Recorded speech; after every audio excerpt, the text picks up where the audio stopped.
Yang ketiga, seorang hakim yang menyimpang dalam memutuskan hukuman, wa huwa finnar, dan dia juga di dalam neraka. Masalah kita sekarang ini, kenapa banyak kasus-kasus itu keputusan-keputusan itu menyimpang? Masalahnya sederhana saja, Tom Lembong. Ya Allah alam ya Tom Lembong ini. Ya tapi kita lihat kita sorot lah, kan bisa kita soroti gitu. Semua orang tahu.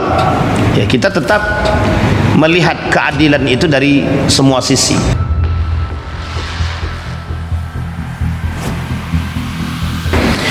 Baik Bapak Ibu sekalian yang berbahagia, di subuh hari ini kita mengkaji satu kitab Imam Az-Zahabi, kitab Al-Kabair. Dalam kitab Al-Kabair ini, judulnya aja dah kabair, berarti tandanya artinya dosa-dosa besar. Di dalam dosa-dosa besar ini, pada dosa besar yang ke-31 di dalam kitab Imam Az-Zahabi ada persoalan tentang Al-Qadi As-Su, hakim mengambil keputusan pengadilan yang su itu dalam bahasa Arab, bahasa Indonesianya buruk perangai. Oleh para ulama, yang dimaksud dengan su di sini adalah yang tak sesuai dengan syariat Islam, yang tidak memberikan keadilan. Itu bagian daripada su, perbuatan yang tidak baik. Di dalam kitab ini itu masuk dalam kategori dosa besar, Al-Qadi As-Su. Tapi sebelum sampai ke situ, kita mau coba dulu apa sih sebenarnya peradilan itu, atau bahasa lainnya kitab peradilan atau pengadilan, kehakiman begitu. Bagaimana pandangan Islam terhadap persoalan peradilan ini? Apakah Islam punya sistem? Apakah Islam ini mengatur? Apakah Islam ini memang di dalam Islam itu ada peradilan itu atau tidak? Nah, ini yang kemudian kita bahas dulu sebelum nanti kita masuk pada persoalan Al-Qadi As-Su. Wa anihkum bainahum bima anzalallah. Ini banyak sekali ayat-ayat tentang perhakiman itu. Pensyariatan peradilan itu di dalam Islam itu banyak sekali Al-Quran yang berbicara tentang itu. Dalilnya itu ada Al-Quran, ada hadis, ada ijma'. Apa kata Allah? Wa anihkum bainahum bima anzalallah. Dan hendaklah kamu memutuskan satu perkara di antara mereka menurut apa yang telah Allah turunkan atau yang diturunkan oleh Allah. Yang diturunkan oleh Allah itu apa? Kitabullah, Sunnatullah, Al-Quran dan hadis. Apa yang diturunkan oleh Allah? Syariat. Apa itu syariat? Hukum. Apa itu hukum? Rule, regulasi, aturan. Coba bayangkan kalau manusia ini tidak punya aturan, suka-suka hati dia. Itu yang terjadi. Oke, sekarang nih kan, kenapa kok sekarang di banyak manusia suka berbuat suka hati? Ya karena merasa aturan sudah punya dia gitu. Atau peraturan itu dia yang buat gitu. Karena peraturan dia yang buat, nah inilah susahnya kalau aturan itu dari hukum manusia. Regulasi kalau datang dari manusia, manusia bisa aja melanggar kapan dia mau. Tapi kalau aturan dari agama, tak bisa. Siapa yang mau melanggar? Yang melanggar kena hukum Allah. Misal kata Tuhan, kata Allah, ada aturan solat. Kalau kalian tidak solat, masuk neraka sakar. Nah itu Allah sebutkan dalam Al-Quran. Artinya solat atau tidak solatnya seseorang masuk neraka. Kan begitu. Kalau dia solat, dia masuk surga. Kalau tak solat, dia masuk neraka. Artinya secara gamblang begitu bahasa hukum. Hukum dalam Islam itu, syariat itu dalam Islam adalah bagian daripada hukum, regulasi, aturan. Kata Al-Quran, jangan minum khamar. Bukan hanya faktor dampak saja, tapi ada faktor hukuman yang lain yang Allah berikan. dampaknya begini. Tapi kata Al-Quran, bukan hanya soal itu saja. Azab dari Allah, laknat dari Allah gitu. Jadilah suami yang baik. Misal Al-Quran bilang dalam hukum syariat, dalam syariatnya itu, seorang suami itu harus memberikan haknya kepada istri. Dan itu nafkah. Nafkah itu adalah kewajiban yang harus dipenuhi. Puasa, zakat, itu syariat. Maka ketika Allah berkata persoalan syariat, ketika kita berbicara persoalan hukum gitu, maka ini adalah berkaitan langsung dengan apa yang Allah turunkan. Maka kata Allah, wa anihkum bainahum bima anzalallah. Ambillah satu keputusan dengan apa yang telah Allah turunkan. Nah, apa yang Allah turunkan untuk kita? Taraktu fikum amrain. Aku tinggalkan dua perkara terhadap kalian, kata baginda Nabi, dan kalian tak akan sesat kecuali kalau kalian berpegang teguh dengan intamassaktum bihima, Al-Quran dan Sunnah, Al-Quran dengan hadis. Tapi persoalannya, ada orang-orang yang disesatkan. Dia hafal, dia paham, tapi disesatkan. Ada. Itu kembali kepada personalnya masing-masing dan cara memahami Al-Quran dan hadis tersebut. Kemudian dalil yang kedua dalam surat Sad, ya Daud, inna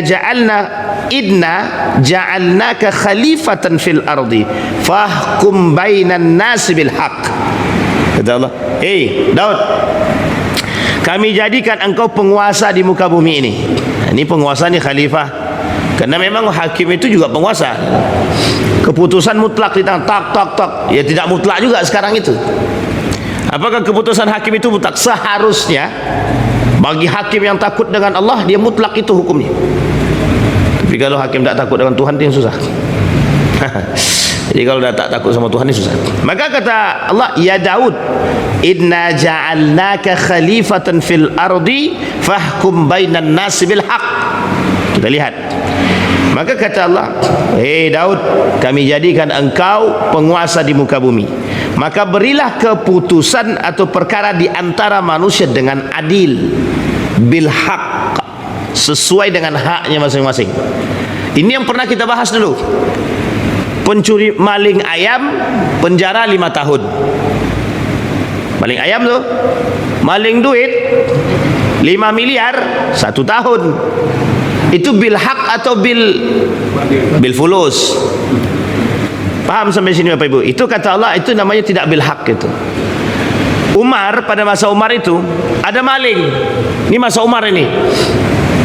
Umar itu kan khalifah, pengambil keputusan. Jadi ada maling. Ketika maling itu dipersekusi, Umar tunggu dulu, tengok dulu kasusnya apa. Rupanya dia mencuri itu, tidak makan dia karena keluarganya belum bisa makan dan bingung, pekerjaan tidak ada. Sehingga Umar tak langsung menghakimi, justru orang yang berada di sekitar itu yang disalahkan.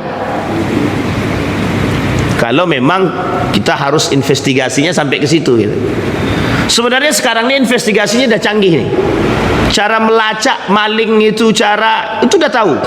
Misal ada orang maling gitu, dia maling karena memang kebutuhan, misal karena tidak ada lagi pekerjaan, sementara anak dia pengen makan, dan atau ibunya sakit, dia terpaksa mencuri. Kalau memang terpaksa ya, dia ada terpaksa, ada yang memang terbiasa. Nanti kita lihat kan konteks terbiasa dan terpaksa itu gitu. Sehingga kalau dia terpaksa gitu, terkadang kita ngomel sama dia.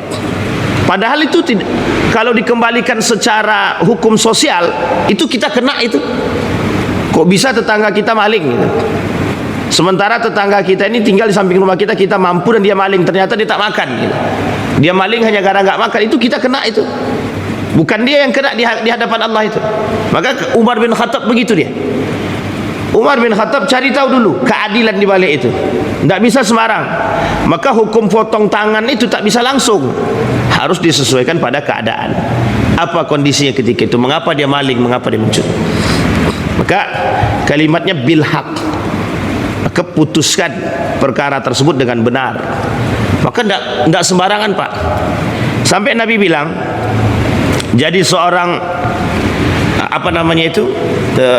pengambil keputusan atau hakim itu Sampai Nabi bilang tu seperti memegang pisau, seperti sedang memegang pisau yang sangat tajam sekali, kata Nabi.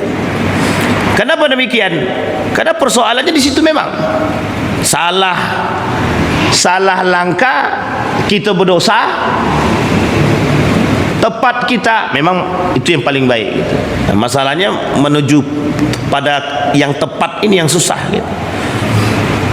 Kalau tidak ada kepentingan sih aman aja Ustaz. Kata Allah, kata Nabi begini, man ja'ala qadiyan bainan nas faqad zubiha bighairi sikin. Barang siapa dijadikan hakim oleh masyarakat, diangkat dia sebagai seorang qadi, pengambil keputusan terhadap persoalan-persoalan, maka ia telah disembelih tanpa pisau. Kalau disembelih tanpa pisau tu rasanya sakitnya minta ampun itu. Coba disembelih pakai bambu tu, di mana rasanya? Begitulah, kan sakit itu, sakit sekali. Ya tapi kalau dia salah, kalau dia tidak benar, tapi kalau dia benar, insya Allah di balik kepahitan itu ada hadiah yang telah Allah janjikan. Nah itu dia Bapak Ibu. Jadi ini persoalan. Nah ternyata dalam Islam peradilan itu satu hal yang disyariatkan, yang memang harus ada dalam Islam. Karena kalau tidak ada, siapa yang akan mengambil keputusan? Makanya kawannya Umar ini, Umar bin Khattab ini, itu selalu punya kawan dalam persoalan syariat ini Pak. Selalu punya kawan dalam urusan soal syariatan ini. Siapa kawannya? Ali bin Abi Thalib. Jadi Umar itu selalu ingin memutuskan perkara agama, itu akan kembali kepada Ali bin Abi Thalib. Karena Ali bin Abi Thalib ini kan cerdas, agamanya kuat, pemahamannya baik, tapi tetap keputusan di tangan Umar bin Khattab. Ali disitulah yang akan memberikan gambaran, yang akan memberikan, berarti siapa? Tergantung pembisik kan. Yang membisiknya kuat, alim, teguh, aman. Maka Pak Prabowo ni, kalau pembisiknya tak kuat agama, misal contoh. Kalau tak kuat agama, wah itu mesti bisa masalah memang. Karena pengambil kebijakan, pengambil keputusan. Nah, Umar begitu dia Pak, khalifah tu begitu. Harus di sampingnya khalifah tu harus ada orang yang mengerti betul dengan agama dan baik. Karena perlu pertimbangan agama yang matang. Nah, kalau tidak itu susah memang. Makanya memang pengambil kebijakan kalau tidak mengerti agama, kalau hakim tak mengerti agama susah dia. Itu hakimnya ngerti agama Ustaz, tapi meleweng juga. Itu lain cerita lagi itu. Itulah penyimpangan tuh. Baik, sekarang pertanyaannya, apa keutamaan diberikan oleh Allah peradilan? Apa kata Nabi dalam hadisnya? La hasada illa fisnatin, rajulun atahu Allah malan fasallatu ala halakatihi fil haq, thumma wa akhar atahu Allahu hikmatan fahuwa yaqdi biha wa yu'allimuha. Tidak boleh hasad kecuali pada dua kondisi. Tak boleh dengki kecuali pada dua hal. Seseorang yang diberikan oleh Allah harta oleh Allah, kemudian ia gunakan di jalan yang baik. Yang kedua, orang yang diberikan oleh Allah ilmu, lalu ia memutuskan perkara tersebut dengan ilmu dan iman yang diberikan. Nah, itu pentingnya. Makanya kondisi kalau ilmu doang tanpa iman, masalah itu memang. Ada orang cerdas, ya rata-rata hakim itu tak ada yang tak cerdas Pak. Rata-rata hakim itu cerdas semua. Masalahnya beriman apa tak beriman. Itu yang kemudian menjadi persoalan. Nanti kita lihat Pak, ada adab menjadi seorang hakim dalam Islam, ada karakter seorang hakim yang baik dalam Islam. Baik, sekarang kita lihat kedudukan pentingnya peradilan di dalam Islam itu. Yang tadi, man ja'ala qadiyan bainan nas faqad zubiha bisikin. Posisi kedudukan hakim itu bukan enak dalam Islam ternyata. Tidak enak Pak. Posisi hakim itu dalam Islam itu sangat tidak enak. Maju salah, mundur salah. Benar salah bagi orang. Benar dia memutuskan hakim, bagi orang itu kan menjadi masalah tuh, bagi orang yang dihakimi. Itu masalah. Sekarang salah dia memberikan, itu salah juga. Masalah juga. Kalau dia salah memberikan keputusan, salah di hadapan Allah. Kalau betul dia memberikan di hadapan Allah, betul di hadapan manusia, dia salah. Nah, ini masalah juga. Makanya serba salah kalau bahasa lain itu. Serba salah. Posisi hakim ini memang berat. Peradilan itu memang penting. Kedudukan peradilan dalam Islam itu justru seperti itu kata Nabi. Bahkan uniknya lagi di dalam hadis baginda Nabi yang agak keras sedikit, kata Nabi, al-qudatu salatha. Al-qudat salatha. Hakim itu 3. Qadiyani finnar wa qadin fil jannah. Kata Nabi, 2 dalam neraka, 1 dalam surga. Nah, sekarang masalahnya ini bukan yang ngomong bukan saya, yang ini ngomong Nabi langsung. Al-qudatu salasatun, kata Nabi. Qad ithnani fil nar atau qadiyani fil nar atau qadin fil jannah. 2 dalam neraka, 1 dalam surga. Kita rincikan. Rajulun alimal haq faqada bihi fahuwa fil jannah. Seorang hakim yang mengerti persoalan itu dan dia putuskan dengan kebenaran sesuai dengan ilmu dan imannya, maka dia fil jannah, dia dalam surga. Tapi lihat yang 2-nya. Wa rajulun qada lin-nasi ala jahlin. Seorang qadi, hakim, memutuskan satu perkara, tapi pemutusan perkara tersebut dengan kebodohan, fahuwa finnar, dan dia di neraka. Yang ketiga, wa rajulun jara fil hukmi fahuwa finnar. Yang ketiga, seorang hakim yang menyimpang dalam memutuskan hukuman, wa huwa finnar, dan dia juga di dalam neraka. Nanti kita lihat kondisi yang 2 tadi ya. Kalau yang pertama dengan ilmu dan iman, maksudnya bagaimana? Kalau dia punya ilmu, dia akan cari tahu kasus ini sebenar-benarnya seperti apa. Oh, misalkan kasus Roberto Carlos. Roberto Carlos ini cuma disuruh oleh pimpinan dia untuk korupsi. Nah, ini misalkan nih, harusnya kalau Roberto Carlos ini disuruh untuk korupsi, kira-kira yang paling besar dapat hukuman si Roberto Carlos yang korupsi atau yang menyuruh? Nah, kan begitu harusnya gitu. Maka Roberto Carlos ini harusnya dia dampak atau korban dari perbuatan seorang yang lebih zalim lagi.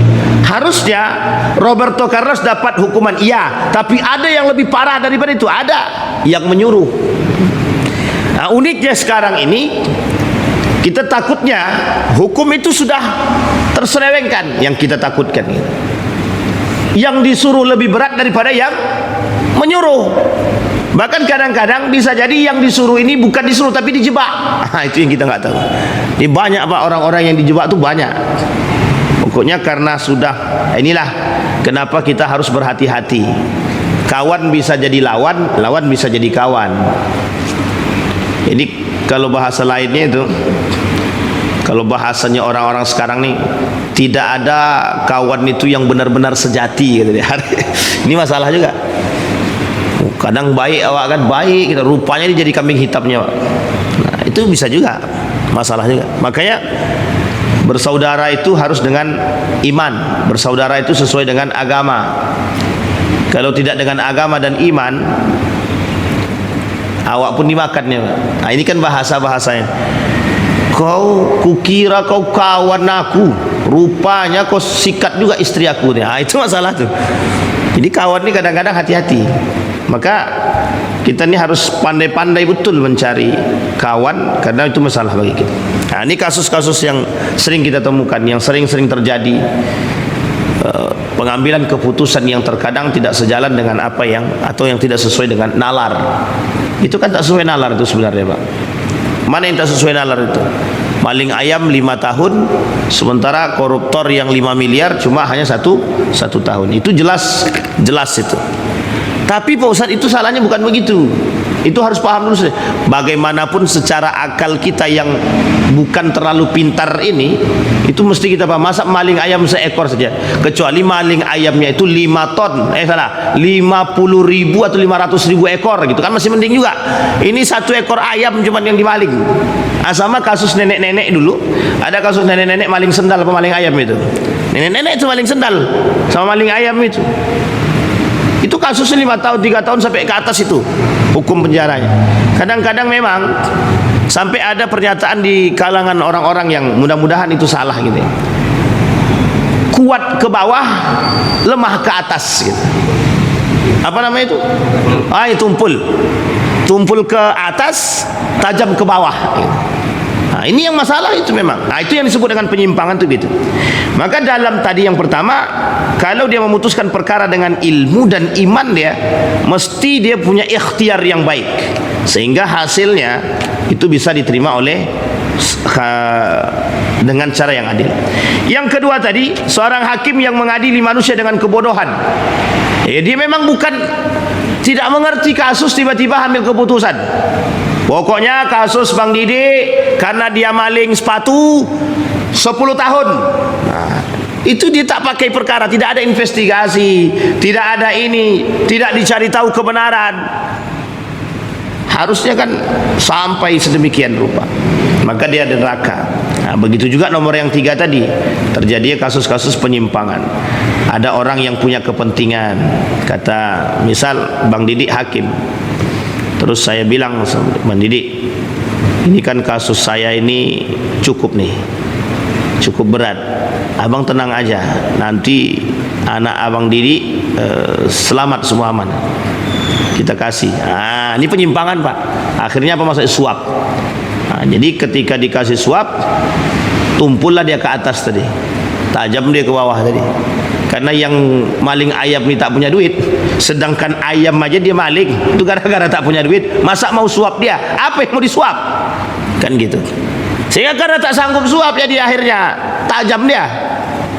Tapi karena dia punya duit, makanya kalau sempat korupsinya 900 triliun, itu penjaranya cuma, sebenarnya penjara 900 triliun, penjaranya 20 tahun misal, seumur hidup, itu sebenarnya kurang itu.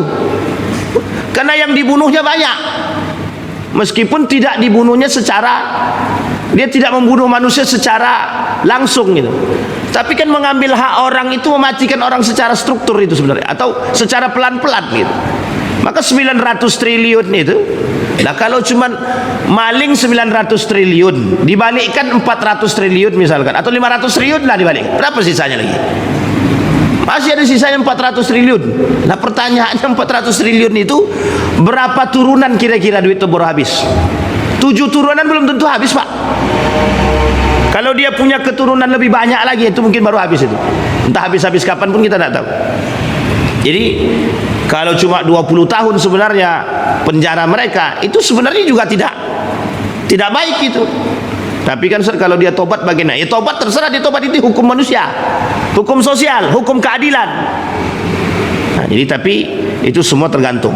Maka itu kedudukan. Maka kedudukan peradilan dalam Islam itu seperti itu Pak. Ancaman agama itu berat. Maka hukum buatan Allah itu tidak bisa dipermainkan oleh manusia. Tidak bisa dia memperjualbelikan hukum di dunia, maka di akhirat dia tak akan bisa mempermainkan itu. Tapi Pak Ustaz, ada hakim-hakim yang sangat membela orang-orang kaum lemah Pak Ustaz. Membela kaum lemah itu baik, tapi membela kaum lemah harus disesuaikan dengan kasus dan sesuai. Kaum ini lemah, tapi dia salah, kita benarkan, salah Pak, tapi kita ringankan, betul Pak. Nah, itu penting. Ini kasus. Makanya lemah itu belum tentu bisa membenarkan yang salah. Begitu juga yang kuat juga tidak bisa menyalahkan yang benar. Misal orang ini kuat, tak bisa juga dia menyalahkan yang benar. Dan orang ini lemah, tak bisa juga membenarkan yang salah. Jadi keputusan itu harus adil. Misal yang punya kasus ini orangnya tak mampu. Nah, tak mampu kok buat kasus, itu masalah itu. Tapi dianggaplah dia tak mampu. Misal seorang bapak-bapak ini maling. Tahu-taunya anak istrinya ini tidak ada lagi pekerjaan. Kalau bapaknya masuk penjara, kira-kira bagaimana kondisi anak ini? Kan dipertimbangkan tuh, kan dipertimbangkan. Pertanyaannya adalah, kalau tidak diberi hukuman, bapak nih pasti akan buat lagi, tak ada efek jerahnya. Tapi kalau dimasukkan ke penjara, anak istrinya tak makan. Sekarang kira-kira bagaimana memutuskan perkara tersebut? Kan itu kasus tuh. Nah, ini kasusnya seperti ini, Pak. Yang seperti ini yang dipertimbangkan. Kaya dia, berduit dia, masih ada tabungannya. Kalau tak dimasukkan penjara, masukkan aja ke penjara. Anda usah Pak Ustaz dimasukkan penjara, kasihan anak istri yang tidak makan. Kan ada tabungan. Nah, itu yang seleweng itu yang kayak gitu itu. Rupanya tabungan untuk membayar kurungan. Setahun sekian juta. Akhirnya kalau duitnya banyak, habislah, Pak. Nah, ini masalah kita sekarang. Jadi kondisi peradilan ini harus disesuaikan. Karena tidak mengambil keputusan itu tidak mudah. Makanya berat jadi hakim itu berat. Jadi peradilan itu berat sangat, tidak mudah, Pak. Kita ambil contoh pengacara ya, Pak, pengacara. Sekarang saya tanya Bapak Ibu, boleh tidak pengacara itu membenarkan yang salah? Tidak boleh. Dan boleh tidak menyalahkan yang benar? Tak boleh juga. Maka apa yang harus dilakukan? Setiap manusia ini, kata dalam undang-undang kita ini, setiap orang di antara kita ini berhak punya pendamping. Berarti pengacara kan? Kasus, kalau dia terlibat kasus. Pertanyaannya adalah, ada pertanyaannya. Misal orang itu betul-betul salah, bagaimana cara pengacara itu mendampingi kasus itu? Setidaknya kalau pengacara ini membenarkan yang salah, maka dia neraka tempatnya. Tapi kalau dia mencari keringanan hukuman atas kasus yang diterima, yang dibuat, dia mencari keadilan.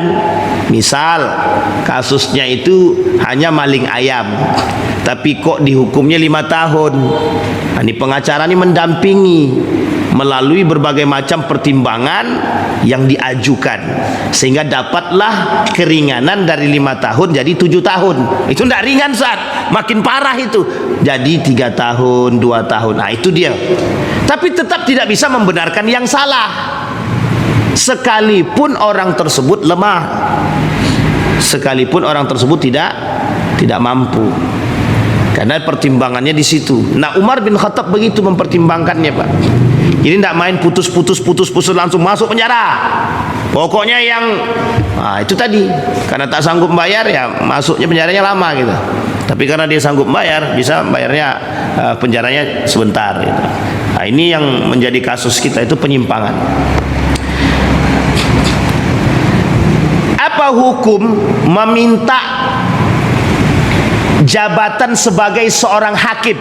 Haram kata Islam. Ada tidak begitu sekarang? Ada tak Bapak Ibu? Tidak ada yang berani. Ya Abdurrahman, la tas'alil imarah, fa innaka in a'taitaha an mas'alatin wukilta ilaiha, wa in a'taitaha an ghairi mas'alatin wa inta 'alaiha. Wahai Abdurrahman, janganlah engkau meminta jabatan.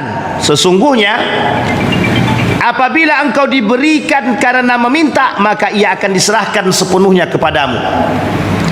Namun apabila engkau diberikan tanpa meminta, maka engkau akan dibantu dalam mengembannya. Nah, ini persoalan-persoalan pemintaan jabatan ini tidak hanya dalam soal hakim, tapi di mana-mana. Tapi yang diancam oleh Allah dalam Al-Quran itu, di dalam agama, meminta sebagai seorang hakim. Karena Bapak Ibu meminta jabatan ini berat itu. Pokoknya aku mau jadi hakim itulah, Mahkamah Agung, aku mau di situ. Ya. Karena memang pemegang kekuasaan ya, pengambil keputusan. Baik, sampai di sini bisa dipahami Bapak Ibu ya. Nah, sekarang kita lihat ada 2 hal. Yang pertama, ada yang disebut dengan al-qadi as-su, hakim yang buruk perangai. Tadi sudah kita bacakan. Wa man lam yahkum bima anzalallah fa ulaika humul kafirun. Barang siapa yang mengambil hukum selain daripada hukum Allah, bagian daripada kekafiran. Wa man lam yahkum bima anzalallahu faulaika humuz zalimun. Yang tidak mengambil keputusan sesuai dengan apa yang Allah turunkan, maka bagian daripada kezaliman. Yang pertama, wa man lam yahkum bima anzalallahu faulaika humul kafirun, wa man lam yahkum bima anzalallahu faulaika humuz zalimun, wa man lam yahkum bima anzalallahu faulaika humul fasiqun. 3. Orang yang mengambil keputusan selain daripada Allah, dari hukum Allah, kafir. Yang kedua, zalim. Yang ketiga, fasik. Coba kita lihat, mengapa Allah kata orang yang mengambil keputusan selain daripada apa yang Allah turunkan itu termasuk bagian daripada kafir. Ini Bapak Ibu, kaitannya pada persoalan akidah. Kalau ada orang menganggap hukum Islam, menganggap agama dan Al-Quran dan sunnah Nabi tidak pantas dijadikan patokan sebagai sarana pertimbangan dalam mengambil keputusan, kafir dia. Artinya dia tak percaya kepada Al-Quran, artinya dia tak percaya kepada sunnah. Kafir di sini mungkin tidak keluar daripada Islam, tapi perbuatannya sampai kepada pembatalan pada amal-amal soleh dia yang lain. Kenapa? Kalau sampai dia meyakini bahwa Al-Quran, bahwa sunnah tak layak dijadikan pertimbangan untuk mengambil keputusan, itu yang masalah. Makanya disebut dengan faulaika humul kafirun. Kenapa? Karena orang kafir begitu, mengambil keputusan tanpa, kan tidak mungkin orang kafir mengambil keputusan dengan Al-Quran. Orang dia aja kafir, Islam aja tidak, kan begitu. Tapi persoalannya bukan sampai di situ. Persoalannya bukan buat orang kafir, persoalannya buat orang-orang beriman, buat orang-orang muslim. Muslim dia tahu itu Al-Quran, tahu itu sunnah. Misal kita contoh pengadilan agama, misalkan pengadilan agama memutuskan perkara waris, misalkan memutuskan perkara pernikahan, misalkan tidak dikembalikan kepada Al-Quran dan sunnah, dia mengambil keputusan tanpa atau mengindahkan Al-Quran atau tidak percaya kepada Al-Quran, maka bisa jadi perbuatan yang dia buat itu menghapus semua amal-amal ibadahnya. Itu yang disebut dengan kafir. Jadi berat Pak, berat, salah sedikit berat. Tapi kok mau orang rebutan jadi itu? Ya iya, enak soalnya. Apa yang enak? Itu panasnya panas banget lah itu. Yang kedua, zalim. Kalau kita salah memberikan keputusan, artinya kita sedang menzolimi orang. Nah, misal kita ambil contoh, keputusannya ternyata orang tersebut seharusnya orang itu benar, jadi salah. Akhirnya orang yang seharusnya benar ini jadi salah dan masuk dalam penjara. Sekarang kita lihat, zalim secara keadilan, dan dia juga zalim kepada keluarganya. Mending kalau cuma zalim kepada manusia, dia zalim kepada Allah, dia zalim kepada Rasulullah. Coba bayangkan. Jadi banyak Pak. Akhirnya apa? Bukan hanya zalim kepada Allah, bukan hanya zalim kepada Rasulullah, bukan hanya zalim kepada pelaku, bukan hanya zalim pada keluarga, dia zalim kepada manusia. Kenapa? Karena dia menampakkan hukum yang tidak adil. Artinya mengambil keadilan di tengah umat manusia. Nah, kira-kira jariyatus su' atau tidak? Misal dipraktekkan oleh orang-orang setelahnya. Oh, kami contoh si anu, fulani bin fulan, habislah cerita. Mungkin tak sampai pada jariyatus su', tapi perbuatan dia dicontoh orang, dan itu terus. Ala yang sebelumnya aja begitu, tidak ada masuk penjara, masa sekarang kita masuk penjara? Kan gitu. Akhirnya keadilan tak lagi sejalan. Ini masalahnya di situ. Sekarang fasik. Kalau fasik itu benar, orang tahu kebenaran tapi tak menjalankan kebenaran, itu fasik namanya. Orang yang tahu kebenaran tapi tak dia lakukan kebenaran, itu fasik namanya. Jadi Bapak Ibu, tidak bisa sembarangan itu. Maka kata Nabi dalam hadisnya, wa ruwiyal hakim bi isnadihi fi sahihi an Talhah an Ubaidillah radhiyallahu anhu an Nabi sallallahu alaihi wasallam annahu qala la yaqbalu Allah salata imama hakim bi ghairi ma anzalallah.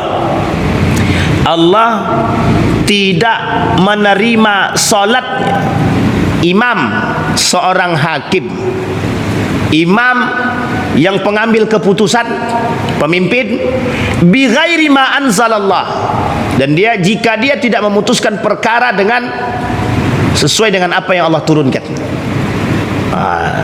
Itu Terus bagaimana dengan kasus-kasus itu pandai-pandailah. Yang jelas kalau mereka mengerti agama selesai itu. Di kasusnya masalah kita nih sekarang ini, masalah kita sekarang ini, kenapa banyak kasus-kasus itu keputusan-keputusan itu menyimpang? Masalahnya sederhana saja. Mereka tidak kembali kepada Al-Quran dan Sunnah, satu. Yang kedua, mereka tidak menjadikan Al-Quran sebagai bahan pertimbangan. Yang ketiga, itu tadilah penyimpangan-penyimpangan. Kasus korupsi ini merajalela. Jadi bukan hanya itu saja, Al-Quran aja bisa dikorupsi, apalagi Al-Quran saja bisa dikorupsi, apalagi hal-hal begitu gitu. Kalau Al-Quran saja bisa dikorupsi, dana haji saja bisa dikorupsi, apatah lagi persoalan yang lain. Artinya orang sudah tak takut dengan Allah. Jadi semua aja bisa disuap.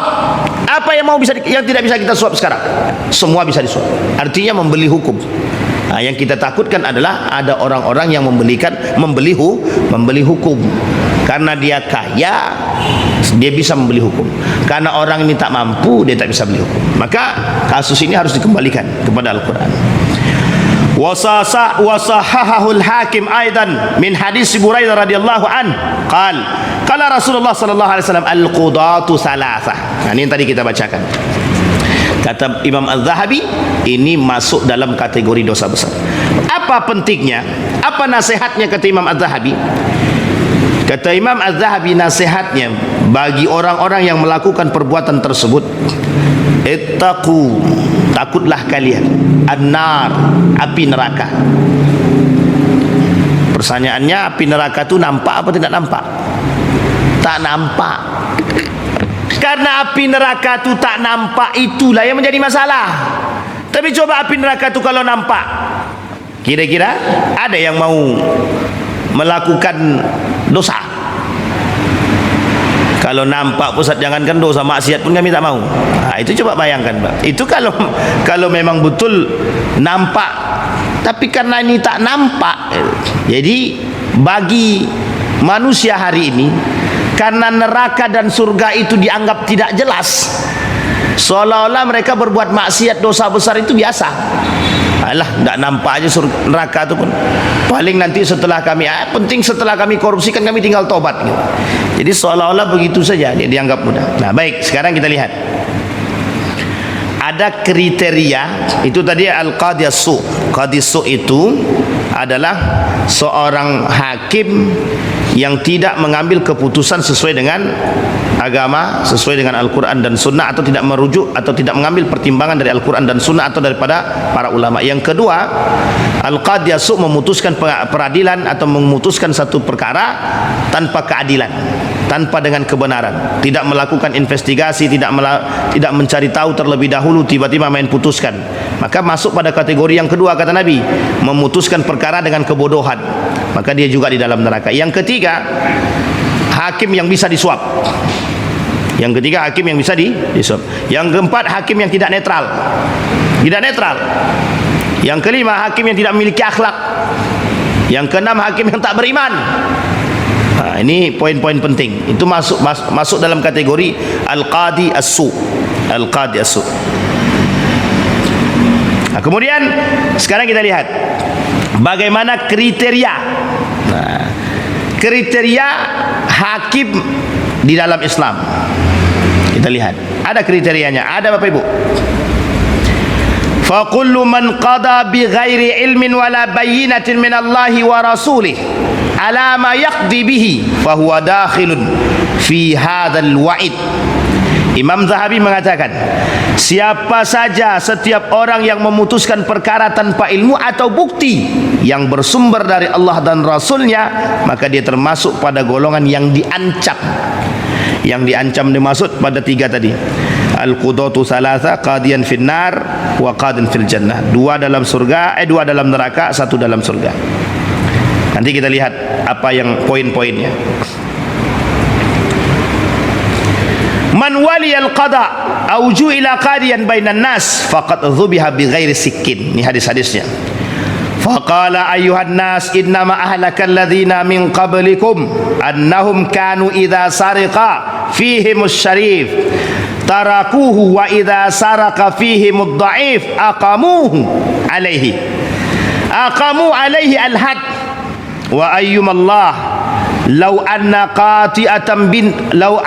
Fatimah binti Muhammad syarakat laqata'tu yadaha. Wa fi hadis Ibnu Zamhid innama halaka alladhina min qablikum. Apa kata Nabi?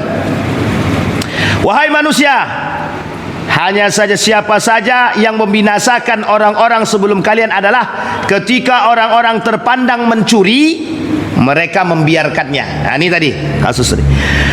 Jika ada orang-orang terpandang mencuri, berarti kita garis bawahi, kita samakan. Jika ada orang-orang punya duit, koruptor atau korupsi, mereka membiarkannya. Mereka di sini para hakim, para pengacak, para hakim membiarkannya. Sementara jika orang-orang berpangkat rendah, orang-orang dhaif, orang miskin, orang fakir, orang biasa ke bawah, mereka mencuri, maka menegakkan hukum had demi Allah. Wah, ini deh. Maka sesungguhnya kata Nabi, sekiranya Fatimah binti Muhammad mencuri, aku yang akan langsung memotong tangannya. Awak maunya begitu itu, Pak? Kita maunya begitu. Andai kata mereka mau mengambil ibrah dari ini, kan bisa. Berarti mereka kalau takut sama atasan, tapi berarti tak takut sama Allah dan Rasulnya. Maka Bapak Ibu, nasihat buat kita semua dan para pemangku kebijakan dan pengambil keputusan, baik hakim, pengacara, siapapun, dalam memutuskan perkara, takutlah dengan Allah. Takutlah dengan Allah. Kriteria pertama.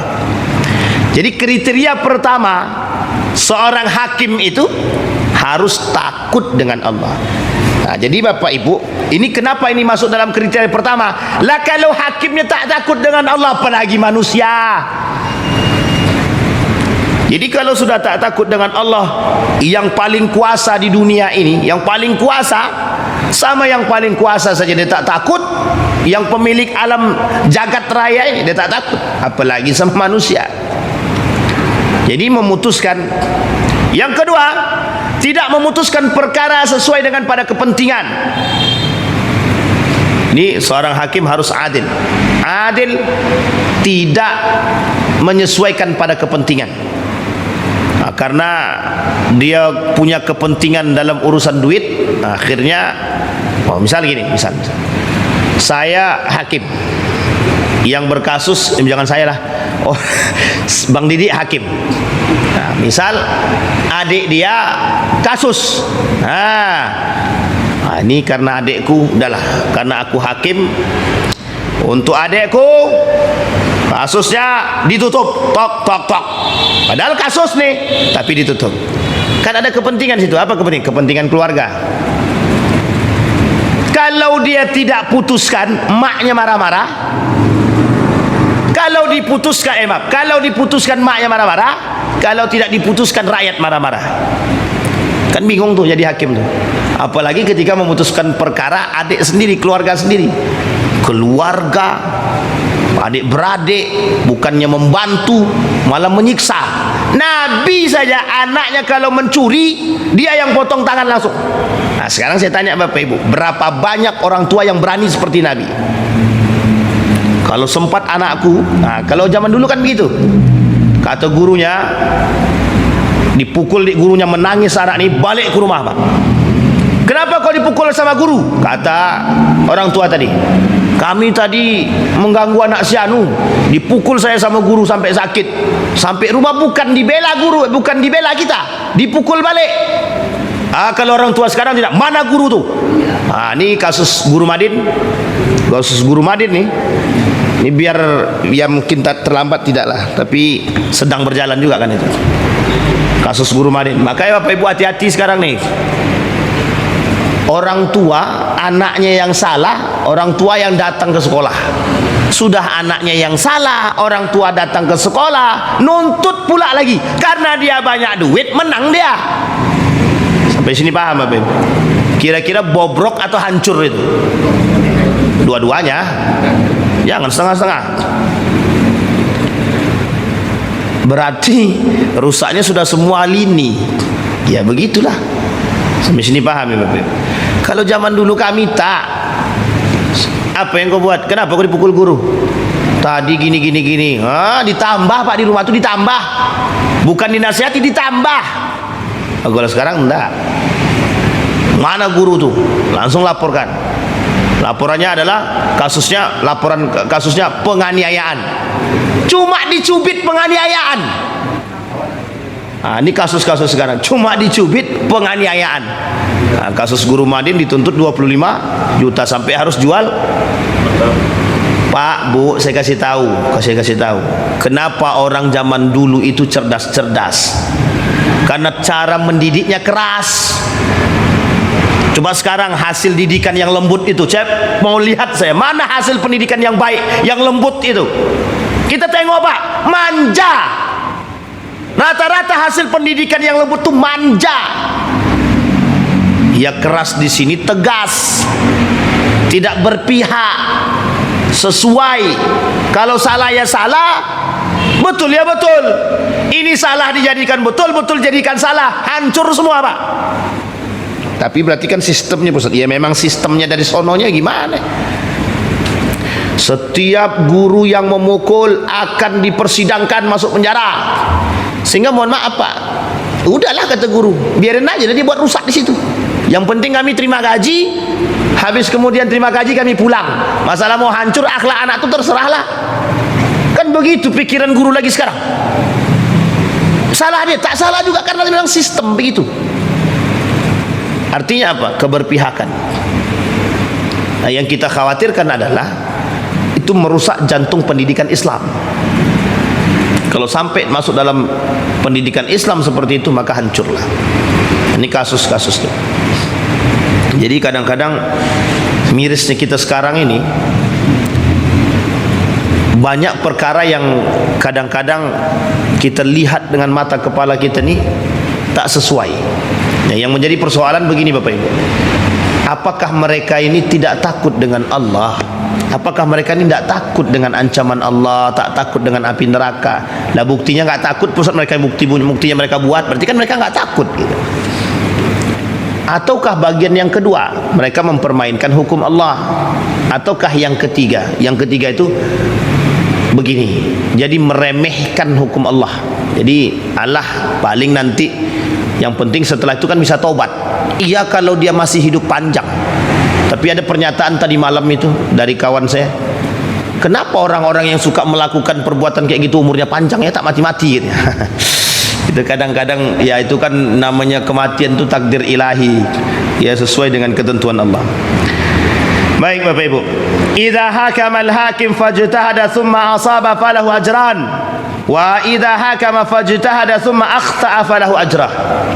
Jika seorang hakim mengadili dan berijtihad dan ternyata betul, maka dapat nilai 2. Ini ijtihad ya, dalam mengambil fatwa. Seorang ahli fatwa mengambil fatwa. Tapi ingat ini hasil ijtihad, bukan tiba-tiba. Maka penting ilmu itu di situ. Wa idza ijtahada, jika dia berijtihad, wa idza akhta'a, dan dia salah, falahu ajrun, dan dia dapat nilai 1. Kalau sudah ijtihad ya, kalau dia betul-betul berijtihad, bukan karena kepentingan, bukan karena duit, bukan karena korupsi dan lain sebagainya, bukan karena suap, tapi berijtihad yang benar. Misal ini kejadian kasusnya pada masa Umar bin Khattab juga. Pada Umar bin Abdul Aziz. Jadi Bapak Ibu, ada dulu satu kasus, ternyata kasus pengambilan keputusan ini tidak tepat. Sehingga kata para ulama, karena ulama-ulama yang menyampaikan, karena hasil ijtihadnya itu, cara berijtihadnya sudah benar, tapi ternyata malah salah hasilnya, maka dia tetap dapat pahala 1 karena sudah sesuai. Tapi kalau mohon maaf dia berijtihad memutuskan satu keputusan karena duit suap, itu tidak ada ijtihad namanya, karena ada kepentingan. Nah, ini yang menjadi masalah kita. Baik Bapak Ibu. Nah sekarang kita lihat Bapak Ibu, bagaimana kriteria. Ada 7 kriteria atau 7 syarat yang bisa kita jadikan patokan menjadi seorang hakim. Baik, pertama, adab-adab menjadi seorang hakim dalam Islam. Yang pertama, hendaknya berkantor di tengah-tengah negeri, di tempat yang diketahui oleh orang, dapat dijangkau oleh lapisan masyarakat. Yang kedua, karena jabatan hakim ini resikonya tinggi, seseorang tidak boleh berambisi mendapatkannya tadi. Tidak boleh meminta jabatan dalam Islam, tak boleh meminta jabatan hakim. Seperti yang tadi dikatakan, man ja'ala qadiyan bainan nas faqad zubiha bighairi sikkin. Siapa yang disuruh jadi hakim, dia seperti orang yang dibunuh tanpa atau dipotong tanpa pisau. Itu yang kedua. Jadi tidak boleh Pak, meminta-minta itu tidak boleh. Bukan hanya hakim saja sebenarnya, meminta jabatan apapun tak boleh. Minta jabatan kepala dinas tak boleh juga itu, kecuali kalau memang diamanahi. Yang ketiga, memahami hukum Islam dengan sebaik mungkin. Wa anihkum bainahum bima anzalallah. Ambillah keputusan sesuai dengan apa yang Allah turunkan. Berarti kan harus paham dulu Al-Quran dan Sunnah. Harus paham betul Al-Quran dan Sunnah, harus paham betul kondisi. Karena begini Pak, di dalam hukum Islam itu ada banyak hal. Ada mudarat, ada mafsadat, ada maslahat. Jadi ada mafsadatnya, ada maslahatnya. Ini yang menjadi tolak ukur penting dalam pengambilan keputusan dalam Islam. Jadi pengambilan kebijakan, pengambilan keputusan harus disandarkan pada dua hal ini. Ada mafsadat, ada maslahat. Kalau kita tiba-tiba tidak ada mafsad, tidak meninjau mafsadatnya, tidak meninjau maslahatnya, itu tidak sesuai Pak. Di dalam hukum Islam itu ada koridornya Pak, yang disebut dengan maqasidus syariah. Maqasidus syariah itu apa? Tujuan daripada syariat itu. Ada hifzuddin, ada hifzun nasal, menjaga agama, menjaga keturunan, menjaga akal, menjaga harta, menjaga jiwa. Itu tujuan agama, tujuan syariat. Kenapa Umar bin Khattab tengok dulu siapa yang maling nih? Ternyata maling ini memang betul-betul maling hanya karena pengen makan untuk anak dan istrinya. Kalau seandainya dia tidak mencuri, orang lain tak ada yang mau memberi, kira-kira akhirnya apa? Meninggal Pak. Artinya yang ditinjau oleh Umar di situ adalah hifzun naslnya, hifzun nafasnya, menjaga jiwanya, menjaga keturunannya, dan bagian daripada menjaga agama. Coba bayangkan. Jadi agama ini tidak sembarangan Pak, Islam ini tidak sembarangan. Maka kita katakan jangan kotori hukum-hukum agama yang baik-baik ini dengan kepentingan pribadi yang zalim. Masalah itu Pak. Jangan coreng keadilan Pak. Di dalam hukum, di dalam Islam ini, kita ambil contoh kasus ya Pak, contoh kasus. Pada kasus perjanjian Hudaibiyah, pada kasus piagam Madinah, kita lihat dalam kasus piagam Madinah, Nabi sampai bilang begini, kalau ada yang mencelakai orang kafir ini, dan mereka kafirnya kafir zimmi, yang berada dalam tanggunganku, kata Nabi, tanggungan kita. Kalau ada orang yang mencelakai orang kafir yang berada dalam tanggungan kita, berarti dia telah mencelakaiku. Bayangkan, bukan hanya Islam saja yang dijaga di situ. Bukan hanya Islam saja Pak, orang kafir pun dijaga. Kenapa? Sosial kemanusiaan. Islam itu rahmatan lil alamin. Dia baik untuk semua. Jadi membela keadilan itu harus lihat-lihat dulu Ustaz agamanya. Kalau dia Kristen kita tak usah bela lah Ustaz, itu kan bukan agama kita. Itu jangan, hati-hati Pak. Hati-hati betul.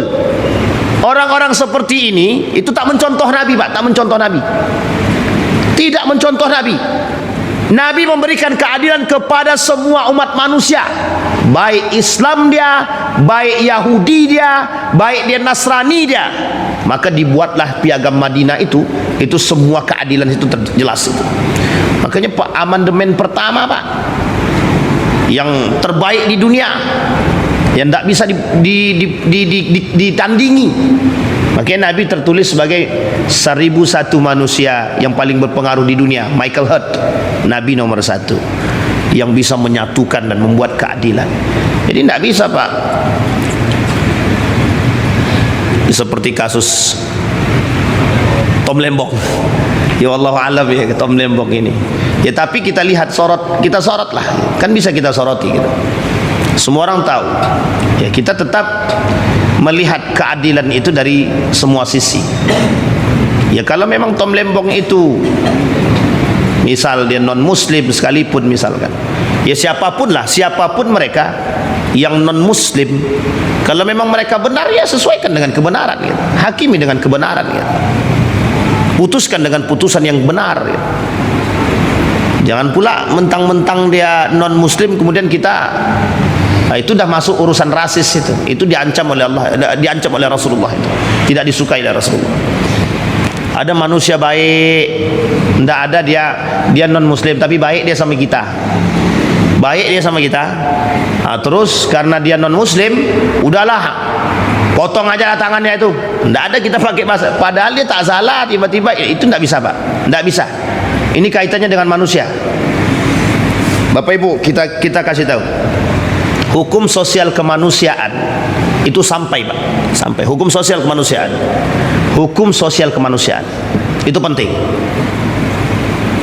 Kalau hukum agama juga penting, tapi ada batasan-batasan yang dibahas Pak.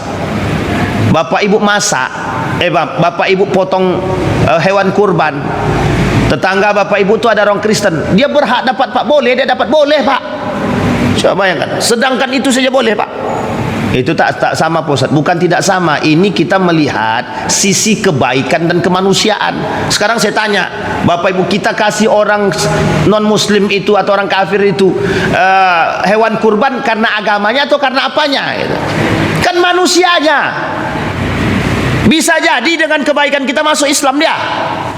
Sama Pak, bisa jadi dengan kebaikan keadilan yang kita berikan, oh begitulah Islam itu menghakimi, tak pandang bulu. Begitu Pak. Jadi jangan salah, Nabi melarang siapapun untuk membunuh orang-orang kafir. Bayangkan tuh Pak, yang kafirnya kafir zimmi. Kafir zimmi itu kafir yang berada di bawah naungan penjagaan pemerintah. Tidak boleh Pak, kecuali mereka yang menyakiti kita, masuk dalam kategori yang kedua, namanya kafir harbi. Orang kafir yang merusak kita, memerangi kita, harus kita perangi. Lah ini dia tidak memerangi, baik ia membantu sering, lah kita juga habisi dia hanya karena kekafiran dia. Ini masalah Pak. Tak ada pemaksaan dalam agama, la ikraha fid din. Jadi jangan persoalan keadilan itu harus ditegakkan, apalagi negara kita ini negara Republik Indonesia, pancanya Pancasila. Sila yang keberapa itu? Keadilan sosial bagi seluruh masyarakat. Nomor berapa? Jangan-jangan lupa semua. Saya takutnya yang mengambil keputusan lupa pula silanya kan. Nah ini masalah pula kalau sempat lupa Pancasila itu. Na'udzubillah tsumma na'udzubillah. Jadi Bapak Ibu sekalian yang berbahagia, kita tidak mau rusaknya negeri ini hanya karena oknum-oknum yang merusak sistem. Ya memang sistem itu dirusak biar hancur lebur. Nah kita berharap orang-orang pemangku kebijakan ini, termasuk orang-orang para alim ulama yang mengerti betul dengan urusan agama ini dan dekat dengan pemerintah dimanapun, baik di pusat, gubernur, provinsi, kabupaten, kota, sampai sebegitunya, para pemangku alim ulama, bisikkan kepada mereka, perbaiki sistem ini sedikit demi sedikit. Jadilah para ulama yang bisa membisikkan mereka menuju kepada kebaikan. Lah kalau sudah maaf yang mengerti agama pun tak mau tahu dengan urusan kezaliman seperti ini, ya terpaksa kita berdoa kepada Allah. Mudah-mudahan Allah memberikan jalan terbaik. Nah, itu yang harus kita buat lagi. Nah, sampai di sini bisa dipahami Bapak Ibu ya. Jadi yang keempat, memiliki panca indera yang normal dalam arti kata dia bisa memberikan keputusan yang baik. Kelima, harus memperhatikan dan meneliti setiap kasus ijtihad yang baik. Islam sangat menjaga persoalan-persoalan seperti ini tidak bisa.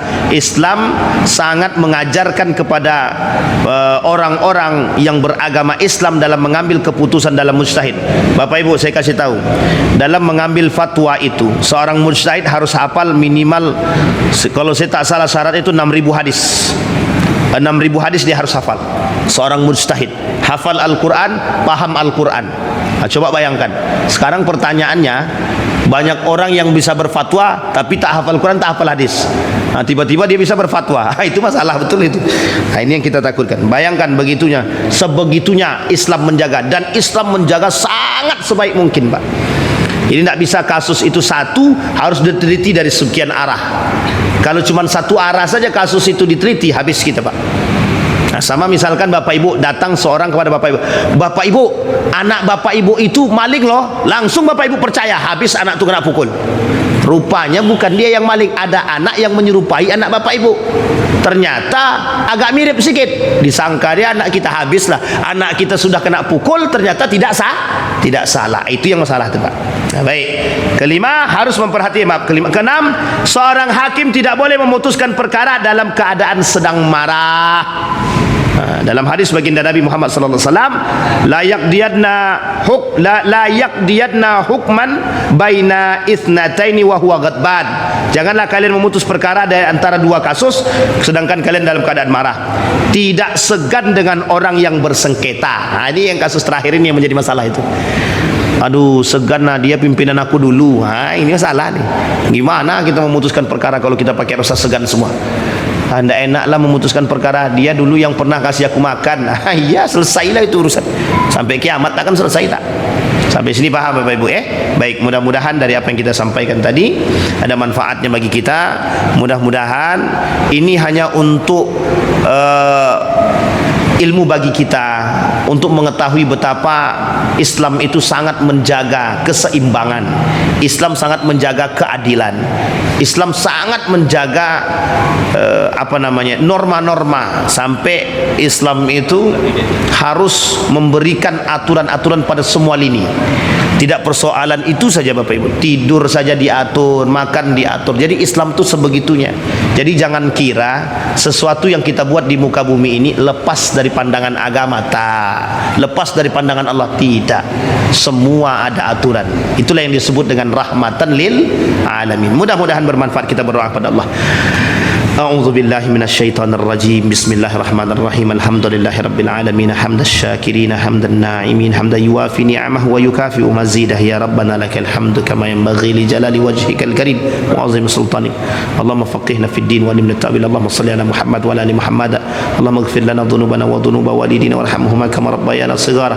Allahumma ighfir lahum warhamhum wa'afihim wa'fu anhum wa akrim nuzulahum wa wasi' madkhalahum waj'al jannata maswahum. Allahumma jannibna min munkaratil akhlaq wa sayyi'atil khuluq. Allahumma ahlikil kafaratul mubtadi'atul musyrikin a'da'aka a'da'ad din. Allahumma khtimna bis salihin. Allahumma khtimna bis salihin. Allahumma khtimna bis salihin. Rabbana hab lana min azwajina wa dhurriyyatina qurrata a'yun waj'alna lil muttaqina imama. Allahumma jannibna mimman yu'dhina. Allahumma jannibna mimman yu'dhina. Allahumma inna na'udzubika mimman yu'dhina. Allahumma inna na'udzubika mimman yu'dhina. Rabbana zalamna anfusana wa illam taghfir lana wa tarhamna lanakunanna minal khasirin. Rabbana atina fid dunya hasanah fil akhirati hasanah wa qina azabannar. Walhamdulillahirabbil alamin. Assalamualaikum warahmatullahi wabarakatuh.